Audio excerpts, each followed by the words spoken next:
Hey, good morning, everybody. Welcome to the stream of Card Consciousness. Good to see everybody today. Be with everybody. There's my partner, Greg Smith. We've been What's away up, for a guys? couple weeks. How you doing today, Greg? I'm doing good, man. How you doing? I'm doing well. Been busy. You've Good. been busy.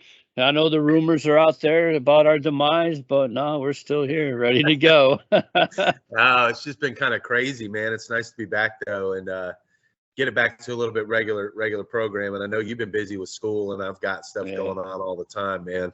You know, I figured, not working full time anymore is going to be a little bit less, but it's been hectic. So it's good to be back, Okay. and we've got some good stuff to talk about today, man.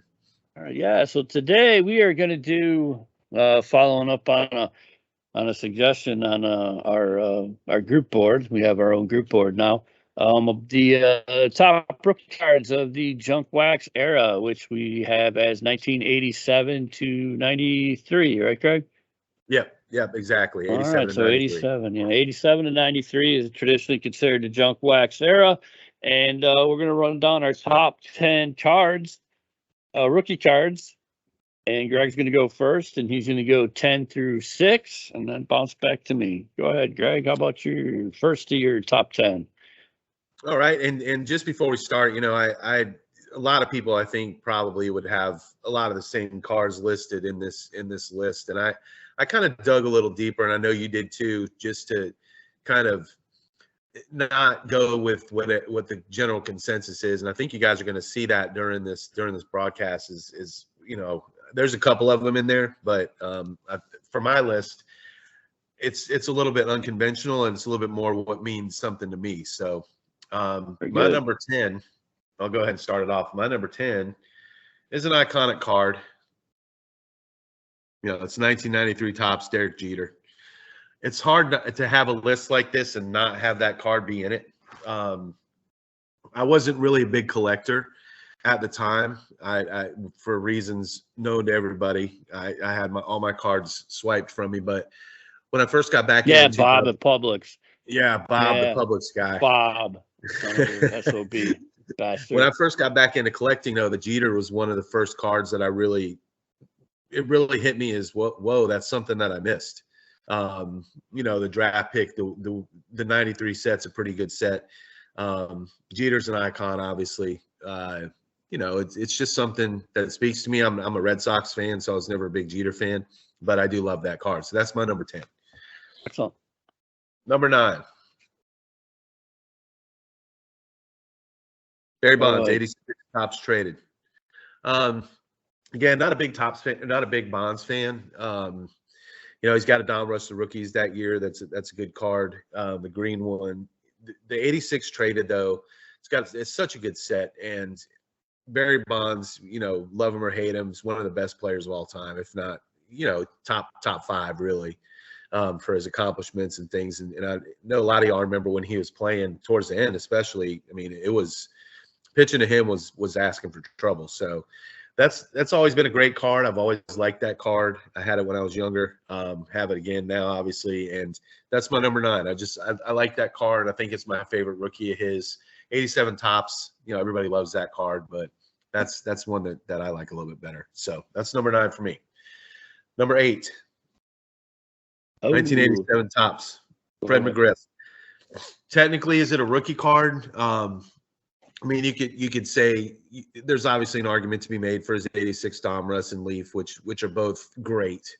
Um, that one I just like a little bit better. I like the picture a little bit better than either one of those. It's the same picture, but I just think it's showing him during his playing days. He really had actually hit by the time this card came out. So number 8 for me is the Fred McGriff 87 Well, I Topps love that trade. card. Yeah, I love that one. I Yeah, just sold a graded one of that. did you? It was like a 8. Yeah, I love that card. That's one of Yeah, my it's all-time it's favorites. it's a good card. It flies under the radar a little bit with him. With him Hmm. recently being inducted into the Hall of Fame, I think it's got a little more, oomph behind it. But it's Definitely. just one of those that not a lot of people freak out about, and I like it. So All right. number 7, Oh, 1990 God. Topps, There you Larry go. Walker. Larry Walker. by all accounts, he was a really good guy, really good player. His first part of his career in Montreal really didn't get off the ground. He was hurt a lot. Went out to Coors, and if you look at his numbers at Coors, obviously they're a little bit different, but his home road splits aren't terrible. Even at Coors, and he had some monster seasons. It was nice to see him make the Hall of Fame because I think he was deserving, and I think that card, it's not worth a whole lot, but I think it's his best rookie card, really. I mean, the leaf is good, but this one with the colors and the way Topps matched up the colors that year, just with the perfection. We know. Yeah, That's you can't somebody in this show's favorite is 90 Topps. So yeah, you can't really you can't really go wrong with 90 Topps, man. And then my number 6, and this is one that's really a lot of people, I've kind of taken a little bit of liberty with this list. Is it a rookie card? Is it not a rookie card? Yeah. But this number 6 for me. I love this card. Yeah. 93 Donruss, Pedro Martinez. Again, is it a rookie? Kind of, but Pedro was my guy. I'm a Red Sox fan. Everybody knows that. Yes, sir. Just love that picture. Just love it. It's got rated rookie on it, or the rookies, and it's just a cool card. And that's one of my favorite junk wax rookie cards. So that's my number 6. There's some thought and as the list goes on, you'll see some that are probably from me a little bit more mainstream, but that's my 10 through 6 right there, Mark. So I'll go ahead and send it over to you and see what you got, man. All right. Well, you'll be happy to know that I did get you a couple of Pedro rookies in that crazy 50-cent sale that we were in. So that's before you get started. I mean, there have been some really good sales. I'm not going to get into, you don't want everybody to know that about them because then you got a frenzy. But there's been some great stuff. Definitely selling, so I need to rectify that, as we talked about, as do you. And you've got sales going on today. Yeah, we'll talk a little bit more about that. Yeah, I wasn't gonna, but all right. So my junk wax, and you think your list is gonna look like normal compared to mine. So again, this is how we collect, what it's worth to you. I love place and setting. Some of my favorite cards are, basically worthless. And I love this. And I do TTM autographs, not too much now that I'm really busy, but I have a mountain of autograph cards, either in person, and we've talked about how I built relationships. But number 10, and this is a beautiful card, and this to me says baseball. And it's a 1988 Topps Tommy Hinzo, who is going to be the man. No, but look at how beautiful that is. Look at the stance. It's signed, beautiful signature. Tommy's a hard get, and he's not easy to get to sign because his career, I think there probably is a little bit of bitterness about the way his career went. So Tommy was nice enough to sign that for me. Is that in the traded set? It is a regular issue, 1988, number 576. But I just love that. Cleveland Stadium, you got a girder in the background. It would obstruct your view. You have a nice crowd. Obviously, the rest of the stadium is probably empty.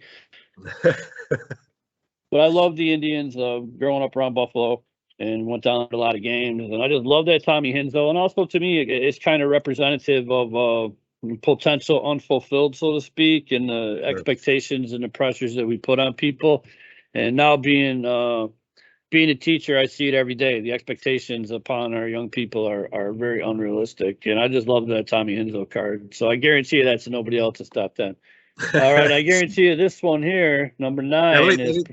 Let me stop you for a second now. And I'm remiss that I don't know this, but are you an Indians fan? Yeah. Okay. I may or may not have bumped around a year in the minors with them out of high school playing baseball. So something I really don't talk about. Yeah, I love the Indians. Nice. All right. Yeah. We didn't have Major League Baseball in Buffalo.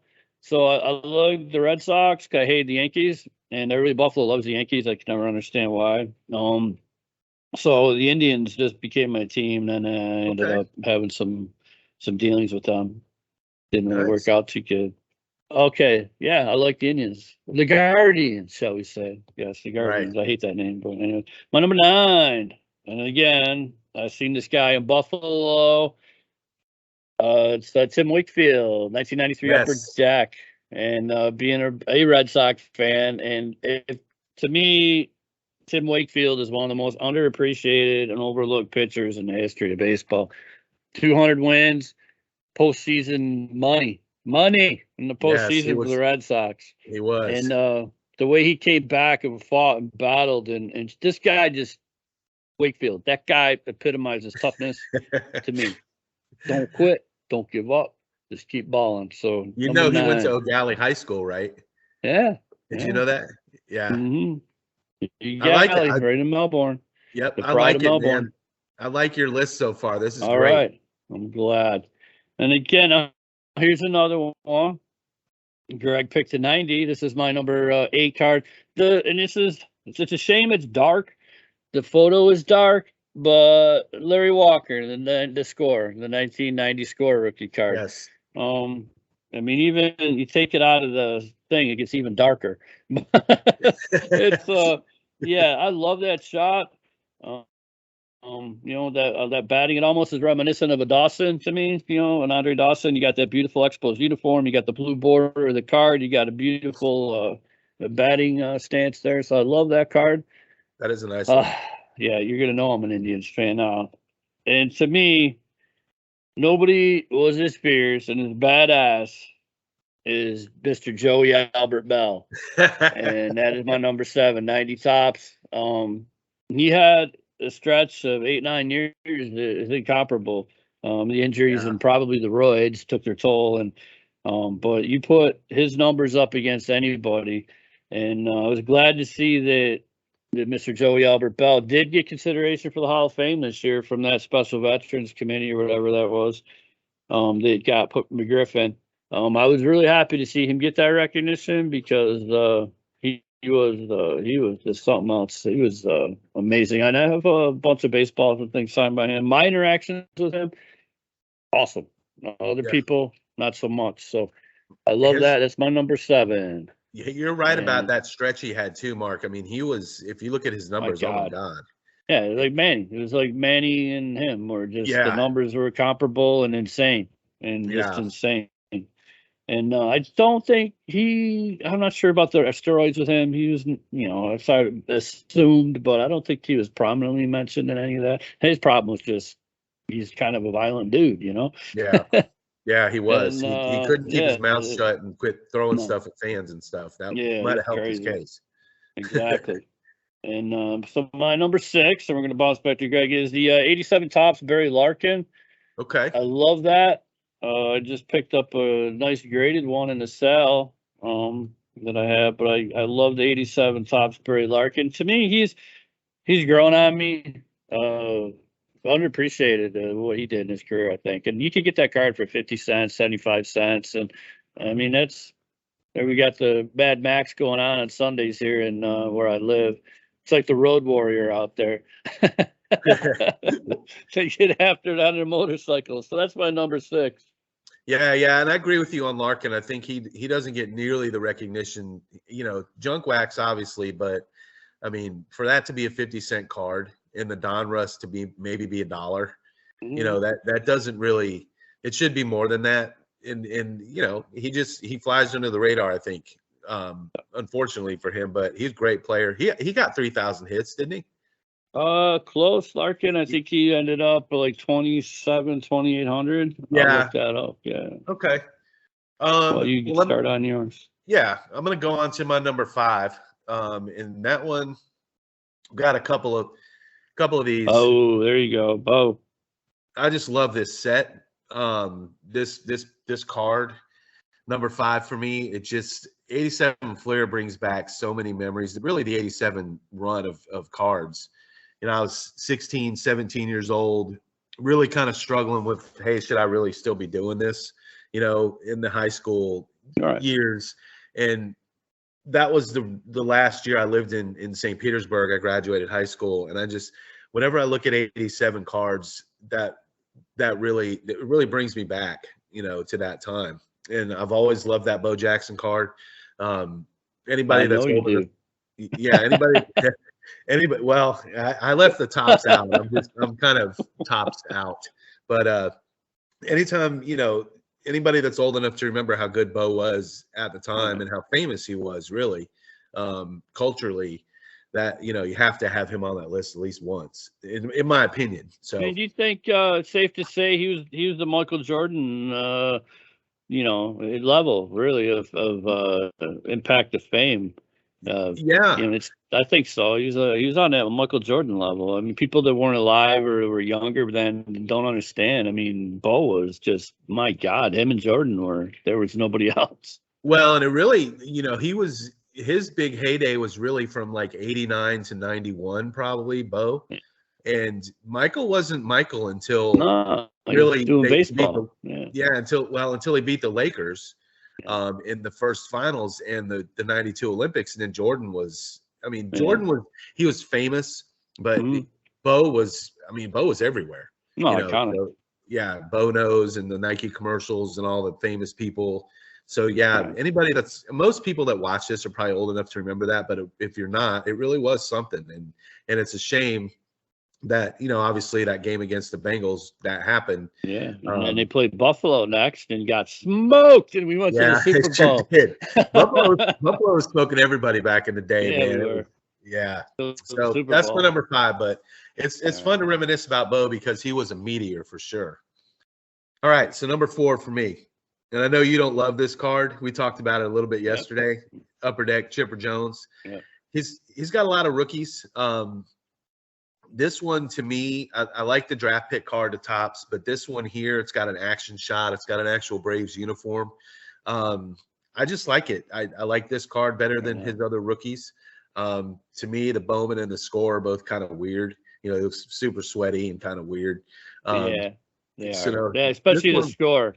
Yeah, it's an odd card. They could have airbrushed them. But this is my number 4. And Chipper Jones, I just like it. So good choice. You go. Can't argue. Number 3. This is a little bit off the wall. It's a nice card. It's got a little bit more value than his regular rookie cards. And I think I actually got this from you, Mark. So this one here, Randy Johnson. You did. Yep. Woolworth, Randy Johnson. Yes, sir. Hard to find. I know you love those 89 Randy Johnsons. So. I do, man. I can't help it. I love the Randy Johnsons. I like that. The more, the better. Excellent. So this one here is a little bit off the beaten path. It's a Woolworth series. Right. Woolworth. I remember the days, you had Woolworth, you had McCrory's, you had those places where you could go. They do their box sets and you could go buy cheap cards. And that card is just cool. I like it. It's an Expos uniform still. That's my favorite rookie of his, and that's my number 3. Number 2, my guy again. I love this card. Right, Pedro. Yep. 91 Upper Deck Final Edition. I think this is his best rookie card aside from the Bowman. I don't have a Bowman, so I didn't have one to show, but I wanted Pedro in here, and this is my number 2. I just love Pedro, and I think that, as a Red Sox fan, he and Schilling basically are gods. So that's my number 2 for Junk Wax rookies. So, all right. And number 1, got to be Schilling. Oh, it's Bo. It's Bo. Yeah, this is my Bo. I love that card. Yeah, this is my favorite Junk Wax rookie. Schilling would be honorable mention. I've just got so many of it, and I but this here just kind of speaks to Bo. He's the 87 set's wonderful, the black borders. It's got a nice shot of him throwing, the blue. It bounces off the card. I love this card. Yeah. It came down to either this one or the Pedro for me, and I wanted to go with something maybe a little bit more mainstream and iconic. So number 1 for me is Bo, and I am super. Yeah, it's a good card, and I'm really, really interested to see what your top 5 is, man. Oh, my top 5 is wild. That Bo, that's one of my all-time favorite cards. It really is. I love that card. That I've actually been chasing a decent one.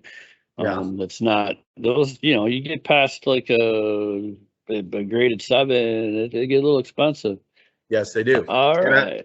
I have to say, folks, Schilling slipped my mind. Honestly, making this list, I was racking my brain trying to be a little bit different with it, and he should have been in my top 10. So, he's honorable mention, probably should have been listed, and it's just one that got by me. So, I love Well, the I'm sure Kurt will understand. Yeah, I wouldn't. He knows you love him, Kurt. He knows. I love you the 89 Donruss Kurt Schilling, his only rookie card. So I know you can't get enough of that card every time. Well, hey, you got a nice 90 top set in your way too now. So nice, thanks, man. Yeah, hey, I love you, guy. Anytime I can, we feed the fire. So. Did you get my package yet? I did not. Oh no! But I was bummed out. I don't know what's going on with my postal stuff. I've been getting everything, but things have seemed to slow down. But I've also been really busy, so the lady's got to be like, "What's going on back here in the cul-de-sac?" Because I live in the middle of nowhere, basically. So she actually likes it, but I keep her busy. But I'd assume tomorrow. I'll have to check it. No worries. I know it'll get here. All right. So my number 5, and I love this card. And to me, he was almost like a baby Clemente. And that's the Ruben Sierra, 87 Topps Ruben Sierra.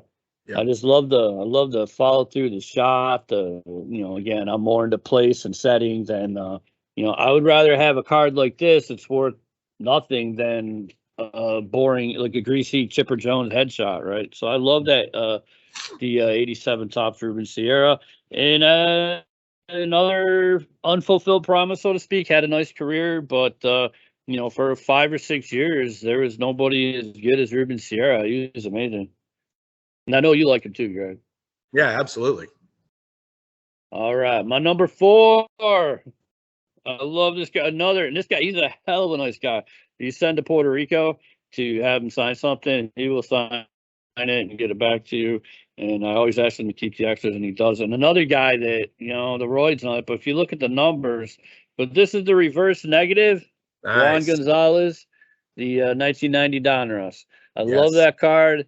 I have a few cards that I can't help myself with. If I see it, I get it. This is one of them. I have a pile of these. Actually, one of these will be in my cell today. I have a ton of them, but I can't help it. Whenever I see that, I get it. I just think that is so cool. That is cool. And there's a bunch of different reverse negative cards. There's a Dale Murphy Upper Deck, Derek Lillenquist. Isn't something doesn't resonate for whatever reason. That one just really gets me, just captures my attention. It's the red, and it's the whole. That's probably one of the most valuable cards in that set, if there is one. And I think the red. Right, I actually put them together so you can see there's a regular and the reverse negative together. Nice. So you can see the difference. So when you put them both together, they're really, really cool. So that's what I usually try to do, keep them together like that. Sure. And my number 3, so you had him on your list, and this is being here from Florida, Chipper Jones. I like the Topps. I like the 91 Topps Chipper Jones. Has his Bulls high school uniform on. That's up outside of Jacksonville. Rich kids go there, elite, that's in his backyard in the family estate in DeLand, the big old Jones Ranch going out Route 17 in DeLand. So, I live by there. Yeah, I live in Deltona. That picture was taken in his backyard. Mm-hmm. Yep. No way. Yeah, that's at the Jones compound on Route 17 going out DeLand, towards Crescent City, Florida. Yep. You can see the place. It's cool. Yeah. It's big. It's awesome. Nice house. A lot of brick, a lot of horses, a lot of good stuff. So the haves and the have-nots. Chipper's always been a have. All right, number 2, and this is kind of the story of how I got it, is I get my tonnage, and I got a box of about 20 pounds of tonnage a few weeks ago, and just thrown in the box, and somehow I managed to get the Topps traded Griffey Jr. card, 89 Topps. Perfect. Like, this is probably you never think you're going to get 10s. I mean, there might be just a little bit of black, white showing, but this is definitely a 9. So yeah. I mean, how in the hell this travel from where it traveled from was like Texas, I think, in a 25-pound box of baseball cards and made it to me. And to me, that's my favorite of his rookie cards, the 89. I love it. The Topps Graded. I think the score. I like the score as well. That's one Yeah. of my favorite. I don't like the upper deck. I don't. I'm not. I know it's the most valuable. I, it does nothing for me. I like this one. And to me, his best card is the 90 Tops. But as far as the rookie cards, I like that. And Greg, you know what's coming. So Well, I cannot and help myself. This is my number just one. This is the best baseball card set of D-Junk Wax era, maybe of all time. Come at me, people, but you cannot. The United colors, the Benetton that is 1990 Tops, and the Big Hurt, Frank Thomas. So that is the best. Look at that's perfection to me. Another card that you'll have an opportunity to buy one today in my sale. I cannot help myself. When I see it, I buy it. As they say, the time to buy it's when you see it. 90 Tops, Frank Thomas. I can't help it. I, And well, this the folly of man. The 4.5s turned into a 9. So I sold two 4.5s because I like to collect the goofy 4.5s and the 2s and the 3s that people send to get graded. And I was able to get a 9. And I do like this is the new GMA holders, and they are fire.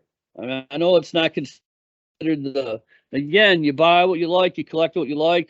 I don't, me and Greg were talking, I don't like the PSA holders. I think they're dull. I think they're boring. And I don't like them. So if I can get a card cheaper in the GMA, SGC, and I like the way it looks, then hey, that's cool. I'm gonna do it. That's my number one. that's outstanding. Just a couple comments. The Griffey. I knew you were over the moon when you got that card. I was freaking out. Hey, look what I got. You were, man, and that to me, I agree with you on the upper deck. A lot of people who don't give it a lot of thought, I think, just kind of blindly accept the upper deck as being, oh my God, the upper deck Griffey. I think the score, like you said, I think the Tops certainly, and the Donruss even really are the Donruss too. Yeah, are three that I think are better looking cards. I mean, are they worth a tenth of what the upper deck is? Probably, but the upper deck's an iconic card, but I didn't put him on my list because I couldn't really pick one. That I wanted. I want to have him on there 3 times. So that's a great list, and I agree with you on those GMA holders. Those things look great. Yeah, they're fire. I love it. Yeah, and it's when you're talking 7s, 8s, 9s. Well, what difference does it make? No, I guess for an investment, if you're looking to invest, obviously PSA is the giant and they're the acknowledged king, and who knows why, but whatever. You're gonna go PSA. But if you're like me, and I think Greg's similar, we're not chasing 10s. We're getting cards that we like, cards that we want, collector grade, so to speak. And sometimes it might be a 1.5 or a 3 or a 4. And if you can get that in a GMA or something holder that's a little cheap, what difference does it make? Why do you need a PSA for a 3? Why do you need a PSA for this is a 9? And just get what you like and save yourself a couple bucks, and then also too, you help keep these companies in business. Right, that's true. Yeah, I mean they're trying to make money. They're providing the service. Look, I mean I'm going to send out some cards to get graded to a newer company, and it's end up being about like $10 a card. We got to help each other. These people, that's they're in business too, And if they're providing a service at a cheaper price, and granted the cards come back, they're going to be worth less because they're in that holder. But if we can help each other out like that, I think we should.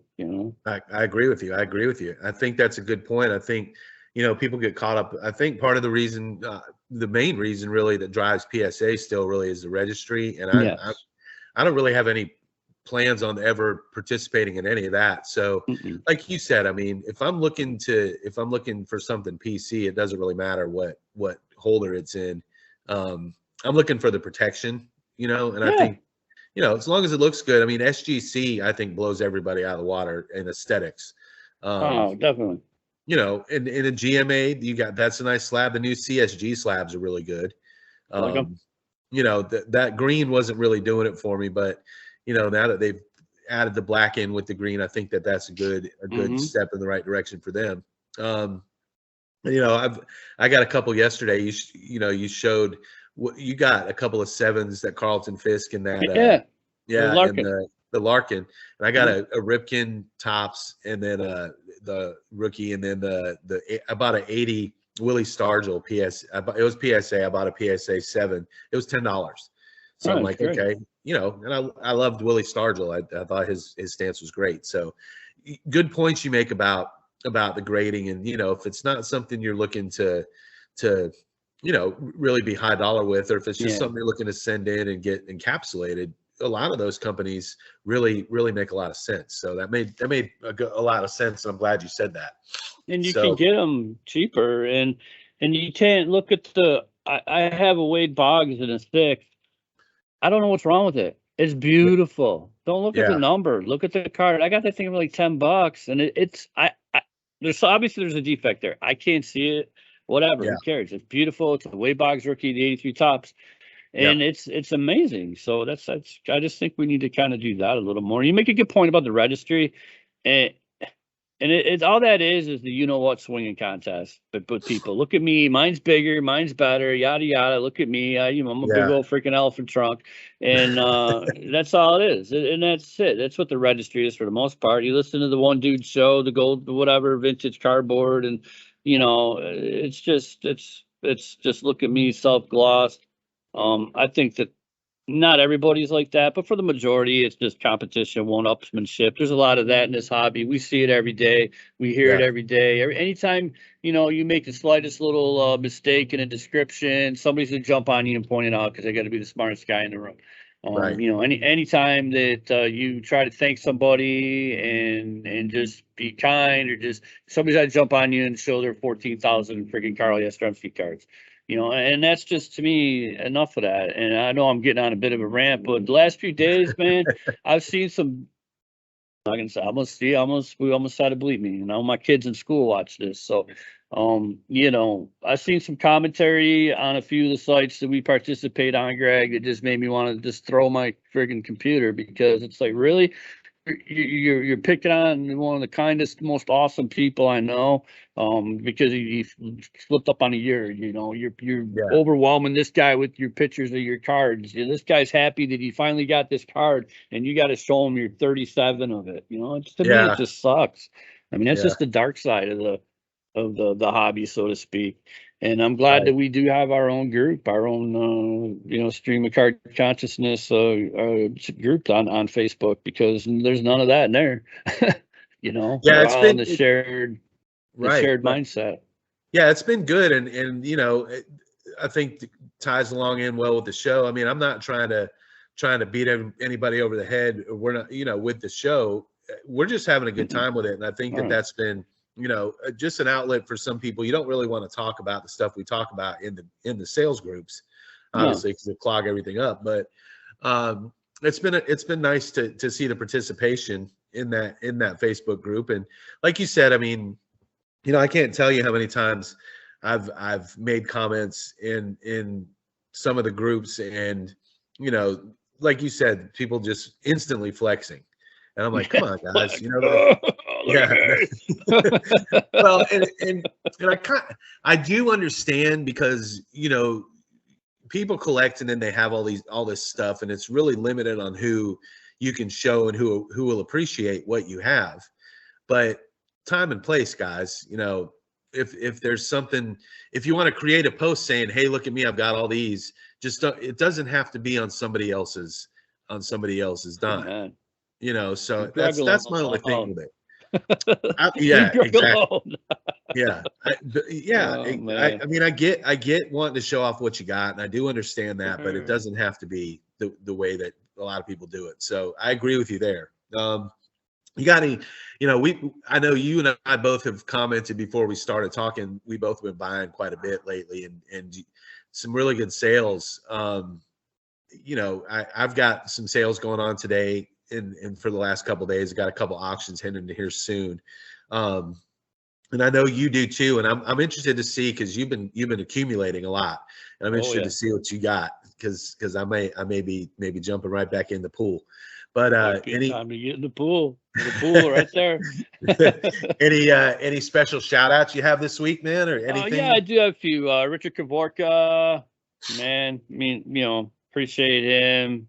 Had some nice conversations this week outside of baseball, and again, that's the beauty of the hobby, is making those connections with people. James and you, and now him, and that's really nice. And also a kid in my classroom. Somehow one of my kids found their way to the show. So Alex Guzman, love you, man. You're a great kid. He's not in my classroom, but I call him the ambassador. He's in another classroom, and he'll come by when he needs some history or English help. And she'll call. Can Alexander come and absolutely let him in every time. I got a sign up on the wall for him. Glossing him the ambassador because he's cool. awesome. So I want to gloss up. Yeah, shout out to one of my kids, Alexander Guzman. Love you, man. You're doing great, and you're almost there, brother. To graduation, we're gonna make it by May. So that's mine for the week. How about you? I've got a couple. I've got, I'm not a teacher, so I don't have really anybody outside of the hobby that you don't want to be. that I'm going to throw some love at. But a couple of buyers. I got Christopher Sakers. He's been buying a bunch of my sales lately, and he really seems appreciative of the cards. And he'll write me little messages. Thanks for letting me add these to my collection. And when you have somebody that's that appreciative, it makes you feel good. And I'll throw him free shipping or whatever. And it's just he's just been great, and I can tell that he really enjoys it. So he's been a good guy. Aaron Gibson's been a good one. Richard Joseph Zajdel, he's been a good one. He comes to me for advice a lot on higher dollar stuff. He's not down in the trenches like you and I are, but he'll be like, "What do you think of this?" And he was one of my original guys too, Joseph. So one of my original card buddies that I would talk to. Josh Wickersham, as usual, always throwing me tags on stuff. And you with that OPG sale, oh man, that was amazing.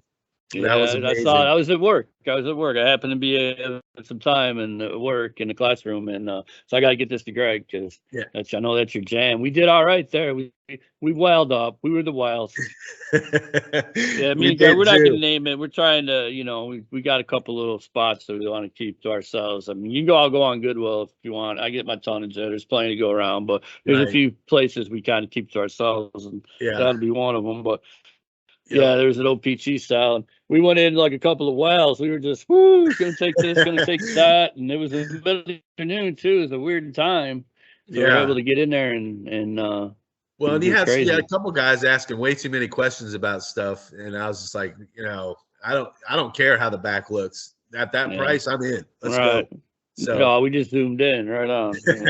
Take your chances. And sometimes you get that Griffey in that box of tonnage, you win some. I win more than I lose, so that's all that matters. That's right. You're welcome. Thank you. Well, it's been good getting back in the saddle for you. No, go ahead. No, so I love doing that. And not just, there's a couple other people I keep a lookout for. And again, it's just cardboard. We got them shirts. She's in there making shirts now for somebody, so I'm sure we're next up in the assembly line for the shirts. And nice. Yeah, it's just cardboard, but it goes beyond that. If I can get some cards and send them to somebody and it makes them happy and it builds a relationship, then or if I can help them get what they want, that's what it's all about. That's true. And it's a good thing. It makes it all worthwhile. I don't count pennies, quarters. I might sell my cards for quarters, but I'm not definitely counting them because that's not what's about. Right. It's a great show, Greg. Absolutely, man. Be back. Yeah, it is good to be back. Nice. Let's carve out some time to do this a little bit more regularly, man. Everybody, my apologies. This is all me the last few weeks. We've had state testing here in Florida. I know we've been getting messages what's going on, and we appreciate everybody that does watch and interacts. And Greg's been doing a great job keeping our group that we got going. He's putting questions and topics out there and really keeping it going. It's been state testing and it's been crazy. And, I've been working Saturdays and, spring breaks in 2 weeks. So thank God for that. But I agree. I appreciate you, Greg. You too, Mark, man. We'll be back. Yeah, we'll be back. We'll be back a little earlier. We'll try to keep it down to the 7-day interval. All right, everybody. Love you, Greg. Everybody out there, thank you. You all have a great rest of your weekend and take care. Later, everybody.